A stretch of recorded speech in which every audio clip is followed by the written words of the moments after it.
If a free will person chooses to do whatever he or she likes to do, it only means one thing: being limited, being rather too limited within the confinement of the senses. Anyone who has to grow exponentially has been blessed with adverse circumstances in his or her life. The ones who have created history have gone through all passages of darkness. And the reason is, these experiences are mandatory in order to shape the life which is more aligned with the growth of human race. So free will people, they live by the sensations of life. It takes you far away from the reality. If you want to know much more, just look at how the time is utilized by the free-willed people. They would always be at the mercy end of the privileges the family have bestowed upon them. But to be able to scale themselves, they need to do one thing, that is to make best of what they have, which they cannot.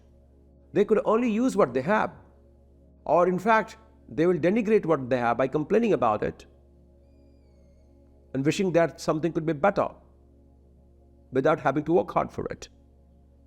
And those people at the other end of it would work really, really, really hard and make things even more better each day. But they would never ever embroil themselves into the luxury of what they're producing, because they know that they need to keep upgrading themselves. And the more they are into these materialistic pursuits of finding pleasures, the further away they will be from their supreme action, which they are assigned or supposed to perform by the standards they have set for themselves. So these people who are at the top level are self-governed people. They are not just anyone, and it does not happen by any chance. And that's why the leaders are created through the hardships of life, because these experiences upscale their character. Each time they are knocked down, they learn, they get up and get going.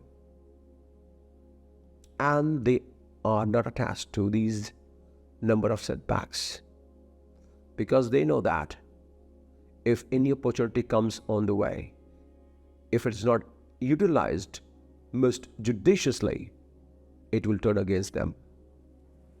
But unfortunately, this awakening never comes to our layman. Layman is just happy utilizing being a consumer. And being a consumer is not a trait of a leader. They may produce things to be consumed by others, let's say by 80% of the population, which they would never get into, because consumerism has taken away the attentiveness which one is most entitled to. But if you look at their lives, they have the power of imagination. They have the same brain as you do. It may look like the same, but it's not. They have the huge imaginative power, and that is further enhanced by the power of visualization. And the reason why they are able to enhance the power of imagination through the power of visualization is by the free will. Now here the free will is different, because they can decide what they want to do with it without being governed by what they would like to do, without being governed by the traits of the body, without being governed and run or operated by their past residual memory. Their power of imagination is enhanced by the power of visualization, which happens by just one thing. And that thing is what they can do at this point in time without being bothered by any pulling traits of their senses. And if one is able to do so, life will anyway be better than the rest. It has got nothing to do with education, nothing to do with how academically qualified you are, nothing to do with any society that you have grown up, nothing to do with who has taught what, nothing to do with what dogmas and theories and principles and doctrines that you have learned and evolved with. It just requires one thing: absolute presence of yours.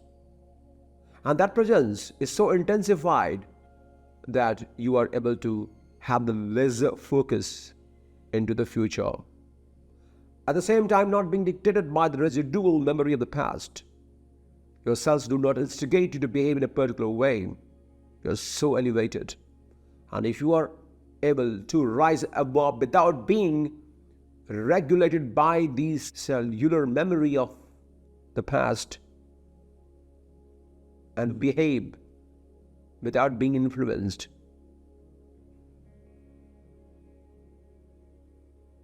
by the habitual pattern, habit-bound existence, you would see that you are expanded. And once you operate from the expanded awareness, you interpose with what we call clarity. Awareness is synonymous with clarity. The more aware you become, the more clearer you become. Very simple. And that's when you have a laser focus, you know what you're doing. And that's when life is transformed. The future could be created. Everything that is about to happen 72 hours from now could be regulated. Yes, it can be. Not 100%. But the power of imagination through the infusion of visualization, but that requires just one thing: absolute presence of yours. And that presence of yours knows no past, knows no future. It knows everything in absolute entirety. Absolute entirety. And that is your essence. That is who you are. There is no compulsion from here to 5 minutes from now. There is no compulsion to know and get into the future, because you are established within yourself. You are governed by the higher dimension of life. What disturbs the common man is no longer a matter of any concern to you. Is totally irrelevant.